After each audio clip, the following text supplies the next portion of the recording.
जय हिंद दोस्तों। भारत के डिफेंस कॉरिडोर इतने ज्यादा स्पीड पकड़े हुए हैं कि फ्रांस जैसे देश भी भारत के डिफेंस कॉरिडोर पर फिदा हो चुके हैं और दुनिया भी इस स्पीड को देख रही है। प्रधानमंत्री नरेंद्र मोदी के आत्मनिर्भर भारत की महत्वाकांक्षी परियोजनाओं ने रक्षा के क्षेत्र में भी भारत को गजब की स्पीड दी है। अब भारत डिफेंस कॉरिडोर पर भी सैन्य साजो सामान और युद्ध उपकरणों के निर्माण की तेजी से कदम बढ़ा रहा है। रक्षा मंत्री राजनाथ सिंह ने अनुसार भारत आज अपनी सैन्य जरूरतों को पूरा करने के साथ साथ 75 देशों को सैन्य उपकरणों की सप्लाई कर रहा है। भारत की इसी ताकत को देखते हुए फ्रांस भी फिदा हो गया और वह भारत के उद्योगों के लिए आधार बनाने की प्रक्रिया में भागीदार बनना चाहता है।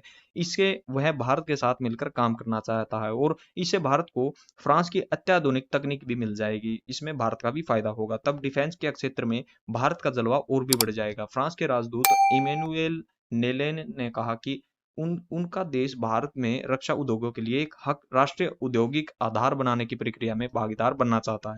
उन्होंने कहा कि फ्रांस वास्तव में आत्मनिर्भर भारत के दृष्टिकोण को समझ गया है। वह बिना किसी प्रतिबंध के भारतीय बलों को सर्वश्रेष्ठ तकनीक उपलब्ध कराने के लिए प्रसिद्ध है, मतलब कि देने को तैयार है।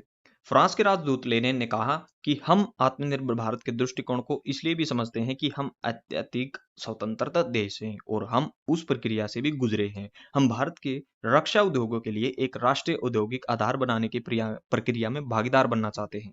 फ्रांसीसी राजदूत ने कहा कि उनका देश बिना किसी प्रतिबंध के भारतीय बलों को सर्वोत्तम तकनीक उपलब्ध कराने के लिए प्रसिद्ध है। उन्होंने कहा कि फ्रांस न केवल मेक इन इंडिया के लिए समर्थन करेगा बल्कि उपकरणों के सहज निर्माण और सह उत्पादन के लिए भी आगे आएगा। दोनों देशों के बीच संबंधों के बारे में पूछे जाने पर लेनिन ने कहा कि भारत और फ्रांस के बीच असाधारण रूप से अच्छे और विश्वसनीय द्विपक्षीय संबंध है। हम समान मूल्यों में यकीन करते हैं। हमारी रणनीतिक सहायता और मजबूत बनाने का अच्छा तरीका ये हो सकता है।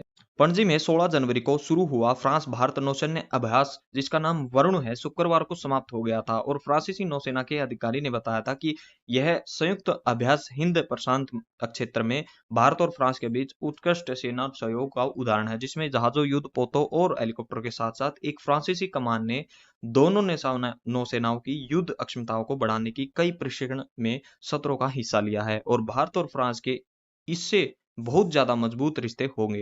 दोस्तों, फ्रांस का अपने के साथ रणनीतिक और राजनीतिक सहयोगिक बनने का आपका क्या विचार है? कमेंट सेक्शन में जरूर बताना और ऐसी नॉलेजेबल वीडियोस के लिए आप हिंदी वर्ल्ड व्यू को सब्सक्राइब कर लीजिए। मिलते हैं अगली वीडियो में। जय हिंद।